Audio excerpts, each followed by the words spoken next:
অবশেষে বাণিজ্য ইস্যুতে বরফ গল ওয়াশিংটন নয়াদিল্লির। রাশিয়া নয়, যুক্তরাষ্ট্রের কাছ থেকেই জ্বালানি তেল কিনবে ভারত।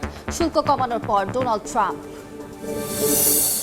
এফচিন কাণ্ডে তোলপাড় মার্কিন রাজনীতি। কংগ্রেসের তদন্তে সাক্ষ্য দিতে রাজি বিল ক্লিন্টন ও হিলারি। প্রিন্স অ্যান্ড্রুকে তদন্তে সহযোগিতার আহ্বান ব্রিটিশ প্রধানমন্ত্রীর। হুমকি ধামকির পর পারমাণবিক আলোচনায় বসছে ইরান যুক্তরাষ্ট্র। শুক্রবার তুরস্কে বৈঠক। আইআরজিসিকে সন্ত্রাসী সংগঠন ঘোষণায় ইইউ রাষ্ট্রদূতদের তেহরানের তলব। এবং বাংলাদেশ সহ ৭৫ দেশের অভিবাসী ভিসা প্রক্রিয়া স্থগিতের সিদ্ধান্তে ট্রাম্প প্রশাসনের বিরুদ্ধে মামলা। দুর্বল হচ্ছে আইনের ভিত্তি, অভিযোগ নাগরিক অধিকার সংগঠনের।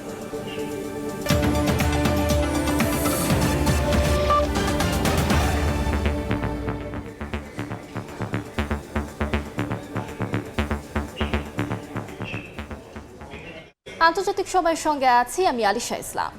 ভারতের ওপর আরোপ করা ৫০% শুল্ক কমিয়ে ১৮% নির্ধারণ করেছে যুক্তরাষ্ট্র। বিষয়টি নিশ্চিত করে মার্কিন প্রেসিডেন্ট ডোনাল্ড ট্রাম্প জানান, এখন থেকে রাশিয়ার পরিবর্তে যুক্তরাষ্ট্রের কাছ থেকে তেল কিনবে ভারত। এর মধ্য দিয়ে যুক্তরাষ্ট্রের সঙ্গে বাণিজ্য ইস্যুতে যে টানাপোড়েন চলছিল তার অবসান হবে বলে মনে করছেন বিশেষজ্ঞরা। যুক্তরাষ্ট্র ও ইউরোপীয় ইউনিয়নের সঙ্গে বাণিজ্য চুক্তি সফল হওয়ায় পার্লামেন্টে প্রধানমন্ত্রী নরেন্দ্র মোদীকে শুভেচ্ছা জানায় বিজেপি নেতৃত্বাধীন জোট এনডিএ। যুক্তরাষ্ট্রের সঙ্গে ঐতিহাসিক বাণিজ্য চুক্তির পর স্থানীয় সময় মঙ্গলবার ভারতীয় পার্লামেন্টে প্রধানমন্ত্রী নরেন্দ্র মোদীকে ফুলের মালা পরিয়ে অভিনন্দন জানান বিজেপি নেতৃত্বাধীন ক্ষমতাসীন জোট এনডিএর পার্লামেন্টের সদস্যরা। চুক্তির মাধ্যমে যুক্তরাষ্ট্র থেকে $50 কোটি পণ্য কেনার পরিকল্পনা করছে ভারত। ২০২৫ সালের এপ্রিল থেকে অগস্ট পর্যন্ত ট্রাম্প প্রশাসন ভারতের পণ্যের ওপর ধারাবাহিকভাবে শুল্ক বাড়িয়েছিল। ২রা এপ্রিল বেশ কিছু ভারতীয় পণ্যের ওপর ২৬% অতিরিক্ত শুল্ক ধার্য করা হয়, আর অগস্টে তা ৫০% পর্যন্ত বাড়ানো হয়। যুক্তরাষ্ট্র দাবি করছিল রাশিয়ার কাছ থেকে তেল কেনা অব্যাহত রাখার মাধ্যমে ইউক্রেন যুদ্ধে অর্থায়ন করছে ভারত। তবে এবার ট্রাম্প জানিয়েছেন প্রধানমন্ত্রী মোদী রাশিয়ার তেল কেনা ধীরে ধীরে বন্ধ করবেন এবং যুক্তরাষ্ট্রের সঙ্গে ব্যবসা বাড়াবেন। এই প্রেক্ষিতেই ভারতের ওপর নতুন করে শুল্ক কমানোর ঘোষণা দিলেন মার্কিন প্রেসিডেন্ট ডোনাল্ড ট্রাম্প। নিজের সামাজিক যোগাযোগ মাধ্যম ট্রুথ সোশ্যালে দেয়া এক পোস্টে জানান, ভারতের ওপর আরোপ করা 25% শুল্ক কমিয়ে 18% ধার্য করা হয়েছে। মার্কিন প্রশাসনের দাবি, এই পদক্ষেপ রাশিয়ার অর্থনীতিতে প্রভাব পড়তে পারে। তবে বিশ্লেষকরা বলছেন, ভারত হঠাৎ সম্পূর্ণভাবে রাশিয়ার তেল কেনা বন্ধ করবে না, এটি মূলত ধাপে ধাপে এবং বাজার পরিস্থিতি অনুযায়ী হবে। এদিকে ভবিষ্যতে যুক্তরাষ্ট্রের ইনস্টিটিউশনাল বিনিয়োগকারীদের অংশগ্রহণ আরও বাড়ার আশা করছে দেশটির ন্যাশনাল স্টক এক্সচেঞ্জ। বাজার বিশেষজ্ঞদের মতে এই সিদ্ধান্ত ভারতের স্টক, বন্ড ও মুদ্রার উপর দীর্ঘদিন ধরে যে চাপ তৈরি হয়েছে তা অনেকটাই কমে যাবে। শিউলি রোজা, সময় সংবাদ। মার্কিন সামরিক অভিযানের হুমকির মধ্যেই শুক্রবার তুরস্কে পরমাণু ইস্যুতে আলোচনায় বসছে ইরান ও যুক্তরাষ্ট্র। এরই মধ্যে ওয়াশিংটনের সঙ্গে বৈঠক শুরুর উদ্যোগ নিতে সংশ্লিষ্ট কর্মকর্তাদের আহ্বান জানিয়েছেন প্রেসিডেন্ট মাসুদ পেজেশকিয়ান। এদিকে ইউরোপীয় ইউনিয়ন আইআরজিসিকে সন্ত্রাসী সংগঠন ঘোষণা করার জেরে পাল্টা পদক্ষেপ নিয়েছে ইরান। ইউরোপীয় সেনাবাহিনীগুলোকে সন্ত্রাসী গোষ্ঠী আখ্যা দিয়ে ইইউ রাষ্ট্রদূতদের তলব করেছে তেহরান। আলোচনায় আগ্রহী না হলে ইরানে সামরিক অভিযানের হুমকি দিয়ে আসছিলেন মার্কিন প্রেসিডেন্ট ডোনাল্ড ট্রাম্প। এর মধ্যেই সোমবার ইরান জানায়, যুক্তরাষ্ট্রের সঙ্গে পরমাণু আলোচনা পুনরায় শুরুর কাঠামো নিয়ে অগ্রগতি প্রত্যাশা করছে তারা। ইরানের পররাষ্ট্র মন্ত্রণালয়ের মুখপাত্র ইসমাইল বাঘেই বলেন, সৌদি আরব, মিশর, তুরস্ক সহ একাধিক আঞ্চলিক দেশ মধ্যস্থতাকারীর ভূমিকা পালন করছে। বার্তা সংস্থা রয়টার্সের তথ্য অনুযায়ী শুক্রবার তুরস্কের ইস্তাম্বুলে যুক্তরাষ্ট্র ইরানের মধ্যে পরমাণু আলোচনা অনুষ্ঠিত হবে। বৈঠকে অংশ নেবেন মার্কিন বিশেষ দূত স্টিভ উইটকফ ও ইরানের পররাষ্ট্রমন্ত্রী আব্বাস আরাকচি। আলোচনায় সৌদি আরব, কাতার, সংযুক্ত আরব আমিরাত ও মিশরের প্রতিনিধিরাও থাকতে পারেন। তবে আলোচনার আগে উইটকফ ইসরায়েল সফরে যাচ্ছেন, যেখানে তিনি বিনিয়ামিন নেতানিয়াহুর সঙ্গে বৈঠক করবেন। ভারত মহাসাগর ও মধ্যপ্রাচ্যে যুদ্ধজাহাজ ও বিমান মোতায়েন করেছে ওয়াশিংটন। ট্রাম্প প্রশাসনের শর্ত, ইরানকে ইউরেনিয়াম সমৃদ্ধকরণ বন্ধ করতে হবে, ক্ষেপণাস্ত্র কর্মসূচি সীমিত করতে হবে এবং আঞ্চলিক মিত্র গোষ্ঠীগুলোর প্রতি সমর্থন প্রত্যাহার করতে হবে। ইরান বলছে, পরমাণু ইস্যুতে নমনীয়তা দেখানো গেলেও ক্ষেপণাস্ত্র ও আঞ্চলিক প্রভাব নিয়ে আপোস করা কঠিন। অভ্যন্তরীণ পরিস্থিতিও তেহরানের জন্য বড় চাপ হয়ে উঠেছে। জানুয়ারিতে সরকার বিরোধী বিক্ষোভ দমনে হাজারো মানুষের মৃত্যু ইরানি নেতৃত্বকে উদ্বিগ্ন করে তুলেছে। রয়টার্সের একাধিক সূত্র বলছে, যুক্তরাষ্ট্রের সম্ভাব্য হামলা নতুন করে গণবিক্ষোভ উস্কে দিতে পারে। এটা শাসন ব্যবস্থার জন্য মারাত্মক ঝুঁকি বলে মনে করেন অনেকে। নিষেধাজ্ঞা শিথিল না হলে অর্থনৈতিক সংকট আরও ঘনীভূত হওয়ার আশঙ্কাও বাড়ছে। এর মধ্যেই ইউরোপীয় ইউনিয়ন আইআরজিসিকে সন্ত্রাসী সংগঠন ঘোষণা করলে পাল্টা পদক্ষেপ নেয় ইরান। তেহরান ইউরোপীয় সেনাবাহিনীগুলোকে সন্ত্রাসী গোষ্ঠী আখ্যা দিয়ে সব ইইউ রাষ্ট্রদূতকে তলব করেছে। বিশ্লেষকদের মতে, আলোচনা এগোনোর বার্তা আসলেও পাল্টা কূটনৈতিক চাপের দ্বৈত কৌশলেই ইরান দর কষাকষির অবস্থান শক্ত করতে চাইছে। নাদিম মারজান, সময় সংবাদ। যুদ্ধবিরতির মধ্যেও গাজায় থামেনি প্রাণহানি। স্থানীয় সময় সোমবার মধ্য গাজার নুসেইরাত সহ বিভিন্ন স্থানে ইসরায়েলি হামলায় শিশুসহ অন্তত 5 জন নিহত হয়েছেন। এরই মধ্যে গাজায় প্রশাসনিক ক্ষমতা হস্তান্তরের প্রস্তুতি সম্পন্ন করার কথা জানিয়েছে হামাস। এছাড়া নেতানিয়াহুর সঙ্গে আলোচনার জন্য ইসরায়েল সফরে যাচ্ছেন মধ্যপ্রাচ্যে ট্রাম্পের বিশেষ দূত স্টিভ উইটকফ। অন্যদিকে লেবাননে ইসরায়েলি বাহিনীর হামলায় একজন প্রাণ হারিয়েছেন, আহত হয়েছেন বেশ কয়েকজন। এদিকে প্রায় 2 বছর পর সীমিত আকারে গাজার রাফা সীমান্ত খুলে দেওয়ার পর কঠোর নিরাপত্তা যাচাই শেষে পায়ে হেঁটে যাতায়াতের অনুমতি মিলছে বাসিন্দাদের। দিনে সর্বোচ্চ 150 জন গাজা ছাড়তে পারলেও প্রবেশের অনুমতি পাচ্ছেন তুলনামূলকভাবে অনেক কম মানুষ। স্বাস্থ্য কর্তৃপক্ষ বলছে, বর্তমানে প্রায় 20,000 রোগী বিদেশে জরুরি চিকিৎসার জন্য অপেক্ষা করছেন। এর মধ্যেই গাজায় প্রশাসনিক ক্ষমতা হস্তান্তরের প্রস্তুতি সম্পন্ন করার কথা জানিয়েছে হামাস। সংগঠনটির মুখপাত্র বলেন, গাজার সরকারি ও প্রশাসনিক প্রতিষ্ঠানগুলো একটি জাতীয় টেকনোক্রেটিক কমিটির কাছে হস্তান্তরের জন্য প্রয়োজনীয় সব ব্যবস্থা নেওয়া হয়েছে। এমন উত্তপ্ত পরিস্থিতিতে ইসরায়েল সফরে যাচ্ছেন যুক্তরাষ্ট্রের মধ্যপ্রাচ্যে ট্রাম্পের বিশেষ দূত স্টিভ উইটকফ। গাজা যুদ্ধবিরতির দ্বিতীয় ধাপ রাফা সীমান্ত ও ইরান ইস্যুতে নেতানিয়াহুর সঙ্গে আলোচনার কথা থাকলেও সমালোচকরা বলছেন, এই মধ্যস্থতা আসলে শিয়ালকে মুরগির পাহারাদার বানানোর শামিল। কারণ যে যুক্তরাষ্ট্র ইসরায়েলের সামরিক ও কূটনৈতিক পৃষ্ঠপোষক, সেই দেশই আবার যুদ্ধবিরতি ও মানবিক প্রবেশাধিকার দেখভালের দায়িত্ব নিচ্ছে। গাজার পাশাপাশি উত্তপ্ত রয়েছে পশ্চিম তীরও। সেখানে ফিলিস্তিনিদের বাড়ি দখল করে সামরিক ব্যারাক স্থাপনের অভিযোগ উঠেছে ইসরায়েলি বাহিনীর বিরুদ্ধে। পাশাপাশি হামলা চলছে লেবানন সীমান্তেও। দক্ষিণ লেবাননে ইসরায়েলি ড্রোন ও বিমান হামলায় বেশ কয়েকজন হতাহত হয়েছেন। জাতিসংঘের শান্তিরক্ষী বাহিনী UNIFIL জানিয়েছে, ইসরায়েলি বাহিনী কৃষি জমিতে অজ্ঞাত রাসায়নিক পদার্থ ফেলেছে। এতে বেসামরিক মানুষ ও শান্তিরক্ষীদের নিরাপত্তা ঝুঁকিতে পড়েছে। যদি ইসরায়েলের দাবি পদার্থটি বিষাক্ত নয়, তবুও হামলা এবং বাধ্যতামূলক স্থানান্তর নির্দেশ নতুন করে সংঘাতের আশঙ্কা বাড়াচ্ছে। নাদিম মারজান, সময় সংবাদ। যুক্তরাষ্ট্রে অভিবাসন নীতি ঘিরে নতুন করে আইনি চ্যালেঞ্জের মুখে ট্রাম্প প্রশাসন। 75টি দেশের নাগরিকদের জন্য অভিবাসী ভিসা প্রক্রিয়া স্থগিতের সিদ্ধান্তের বিরুদ্ধে এবার কেন্দ্রীয় আদালতে মামলা করেছে একাধিক নাগরিক অধিকার সংগঠন। তাদের অভিযোগ, এই সিদ্ধান্ত দশকের পর দশক ধরে চলে আসা মার্কিন অভিবাসন আইনের মূল ভিত্তিকেই দুর্বল করে দিচ্ছে।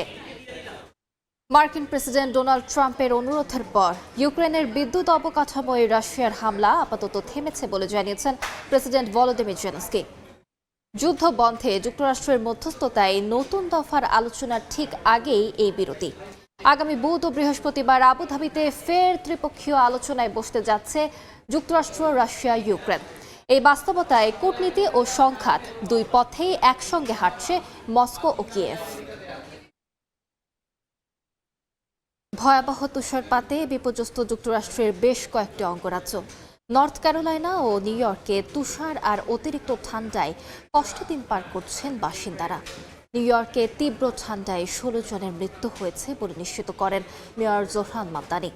এছাড়া শীতকালীন ঝড় কলম্বিয়া সৈকত ও পর্তুগালের শহরে বিধ্বংসী প্রভাব ফেলেছে।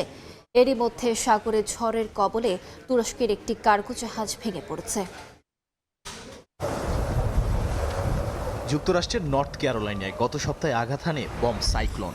রালেই ডারহামের রাস্তা, লেকের কিছু অংশ পুরোপুরি জমে যায়। এতে তুষার পরিষ্কার করে কর্তৃপক্ষ। তাপমাত্রা খুব কম থাকায় বিদ্যুৎ উৎপাদন ও রাস্তাঘাটে কাজ করতে শ্রমিকরা কষ্টে রয়েছেন। তুষার জমে গিয়ে ব্যাহত হচ্ছে চলাচল। শীতের জন্য খাবার, জ্বালানি ও জেনারেটর প্রস্তুত রেখেছেন স্থানীয়রা।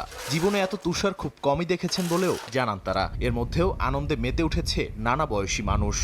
a severe cold front. New ইয়র্কে তীব্র ঠান্ডায় বেশ কয়েকজনের মৃত্যু হয়েছে বলে জানিয়েছেন মেয়র জোহরান মামদানি। শহর প্রশাসক সর্বাত্মক চেষ্টা করছে সবাইকে নিরাপদ আশ্রয়ে নিয়ে আসার জন্য। দেশটির পূর্ব পশ্চিমে 15 কোটি মানুষকে প্রচণ্ড ঠান্ডার সতর্কবার্তা দেওয়া হয়েছে। এদিকে তুরস্কের ইস্তাম্বুলের সেরিয়ের এলাকায় একটি 100 মিটার লম্বা কার্গো জাহাজ রাজুক সমুদ্রঝড়ে ভেঙে পড়ে। উদ্ধার ও সহায়তার জন্য পাঠানো হয় তুরস্কের উপকূলীয় নিরাপত্তা দল। পর্তুগালের লেরিয়াতে সপ্তাহব্যাপী ঝড়ের পর মানুষ বাড়ির ছাদের মেরামতের জন্য বিভিন্ন জিনিসের অপেক্ষা করছেন। স্থানীয়রা জানিয়েছেন সবই ধ্বংস হয়ে গেছে, এখন বিশৃঙ্খল অবস্থায় সব পড়ে আছে। এর মধ্যেই ক্ষয়ক্ষতি কাটিয়ে উঠে বাড়িঘর ও স্থাপনা পুনর্নির্মাণের জন্য 250 কোটি ইউরোর সহায়তা প্যাকেজ ঘোষণা করেছে সরকার। এছাড়া ঝড়ের কারণে কলম্বিয়ার সান্তা মার্টার সৈকত আবর্জনায় ভরে গেছে। প্লাস্টিক, বোতল, মৃত কুকুর এবং আসবাবপত্র সহ বিভিন্ন বজ্র সাগর থেকে ধুয়ে সৈকতে এসে জমেছে। তবে সমস্যার মূলে প্রকৃতি নয়, মানুষকে দায়ী করছেন স্থানীয়রা। নাদিম মারজান, সময় সংবাদ। জাপানের উত্তরাঞ্চলে টানা বৃষ্টিপাত ও রেকর্ড ভাঙা তুষারপাতে গত 2 সপ্তাহে 30 জনের মৃত্যু হয়েছে। আহত হয়েছেন প্রায় 290 জন। জাপানের উত্তরাঞ্চলের আওমোরিতে তুষারের উচ্চতা 175 সেন্টিমিটার পৌঁছেছে, যা স্বাভাবিকের তুলনায় দ্বিগুণ। কিছু এলাকায় সোমবার এটি 183 সেন্টিমিটার পর্যন্ত পৌঁছায়, যা 40 বছরের রেকর্ড ভেঙেছে। কিছু প্রদেশে তুষার সরানোর সময় ছাদ থেকে পড়ে বা হঠাৎ অসুস্থ হয়ে মৃত্যুর খবর পাওয়া গেছে। প্রধানমন্ত্রী সানাই তাকাইচি বিশেষ মন্ত্রিসভা বৈঠক করে মৃত্যু ও দুর্ঘটনা রোধের জন্য সর্বোচ্চ সতর্কতা নেয়ার নির্দেশ দিয়েছেন। বুদ্ধদের জন্য ত্রাণের ব্যবস্থা করতে সামরিক বাহিনী মোতায়েন করা হয়েছে। হারিয়ে যাওয়া খেজুরের জাত পুনরুদ্ধারে কাজ শুরু করেছে ইরাক। সেই লক্ষ্যে বসরার পশ্চিমাঞ্চলে গ্রিনহাউস ও ল্যাবরেটরিতে ইরাকি প্রযুক্তিবিদরা টিস্যু কালচার পদ্ধতি ব্যবহার করে খেজুরের ক্ষুদ্র চারা নিয়ে কাজ করছেন। এতে পেয়েছেন সাফল্য।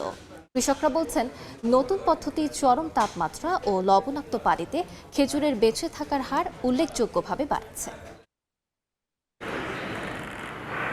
একসময় ইরাকের কৃষি অর্থনীতির কেন্দ্রে থাকা খেজুর গাছ আজ টিকে থাকার লড়াই। আবহাওয়ার পরিবর্তনের সঙ্গে তাল মিলাতে না পেরে অনেকাংশেই বিলুপ্ত হয়ে পড়ছে কয়েক প্রজাতির ইরাকি খেজুর। স্বাভাবিক এই প্রাকৃতিক প্রক্রিয়া ঠেকাতে দল বেঁধে কাজে নেমেছেন দেশটির একদল বিজ্ঞানী। টিস্যু কালচারের মাধ্যমে বিলুপ্তপ্রায় প্রজাতিগুলোকে বর্তমান আবহাওয়ার সঙ্গে খাপ খাওয়াতে চলছে বিস্তর গবেষণা। বিলুপ্তির পেছনে চরম তাপমাত্রা ও লবণাক্ত পানিকে দায়ী করছেন কৃষক ও বিজ্ঞানীরা। ইউফ্রেটিস টাইগ্রিসের পানি কমে সাত আল আরবে উপসাগরের নোনা পানি ঢুকে পড়ে। কৃষকেরা একে বলেন লবণাক্ত জিহ্বা। এছাড়াও রয়েছে পানি সংকট। গাছগুলোকে তাই ল্যাবেই চরম তাপ ও লবণাক্ততার সঙ্গে মানিয়ে নেওয়া হয়। শুরু হয় 25 ডিগ্রি সেলসিয়াস থেকে ধাপে ধাপে বাড়িয়ে 52 ডিগ্রি সেলসিয়াস পর্যন্ত। পাশাপাশি লবণের ঘনত্ব 0 থেকে 8000 পার্টস পার মিলিয়ন পর্যন্ত বৃদ্ধি করা হয়। এতে খেজুর সম্পূর্ণভাবে মাঠের চরম পরিস্থিতির জন্য প্রস্তুত হয়। কৃষি জমিতে বুলডোজার চালানো এবং পানিতে লবণাক্ততা বৃদ্ধির কারণে এই জাতগুলো বিলুপ্তির পথে চলে গিয়েছিল। এটি ইরাকি জাতগুলোকে নতুন জীবন দেওয়ার একটি প্রক্রিয়া। বর্তমানে ল্যাবের চারা মরুভূমিতে রোপণ করা হচ্ছে কঠিন পরিবেশে মানিয়ে নিতে। বিজ্ঞানীরা বলছেন, প্রচলিত পদ্ধতিতে একটি গাছ থেকে যেখানে 3 থেকে 4টি অফশুট মিলত, সেখানে টিস্যু কালচারে একটি মাত্র গাছ থেকেই হাজার হাজার রোগমুক্ত চারা সম্ভব। 2023 সালে শুরু হওয়া এই ল্যাব বছরে সর্বোচ্চ 2.5 লাখ চারা উৎপাদনে সক্ষম। সাফল্যের হার 99% পর্যন্ত। মাঠেও ফল মিলছে। এক কৃষক জানান, 100টি টিস্যু কালচার চারা লাগিয়ে শতভাগ সাফল্য পেয়েছেন, যেখানে প্রচলিত অফশুটে টিকেছে মাত্র 25টি। বসরায় একসময় 1,30,00,000 খেজুর গাছ ছিল, এখন সংখ্যা অনেক কম। তবু গত 5 বছরে নতুন করে যোগ হয়েছে প্রায় 6 লাখ গাছ। এর মধ্যে 1 লাখের বেশি টিস্যু কালচার। বারোহী সহ দেশীয় জাত সংরক্ষণের পাশাপাশি সুক্কারির মতো বাণিজ্যিক জাতও আসছে বাজারে। সাদিয়া তাসনিম, সময় সংবাদ। আন্তর্জাতিক সময়ের শীর্ষ সংবাদগুলো জানিয়ে দিচ্ছি আরেকবার। অবশেষে বাণিজ্য ইস্যুতে বরফ করল ওয়াশিংটন। নয়াদিল্লি রাশিয়া নয়, যুক্তরাষ্ট্রের কাছ থেকেই জ্বালানি তেল কিনবে ভারত, শুল্ক কমানোর পর ডোনাল্ড ট্রাম্প। এপস্টিন কাণ্ডে তোলপাড় মার্কিন রাজনীতি, কংগ্রেসের তদন্তে সাক্ষ্য দিতে রাজি বিল ক্লিন্টন ও হিলারি। প্রিন্স অ্যান্ড্রুকে তদন্তে সহযোগিতার আহ্বান ব্রিটিশ প্রধানমন্ত্রীর।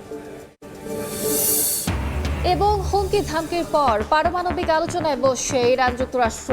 শুক্রবার তুরস্কে বৈঠক, আইজিসিকে সন্ত্রাসী সংগঠন ঘোষণায় ইইউ রাষ্ট্রদূতদের তেহরানের তলব।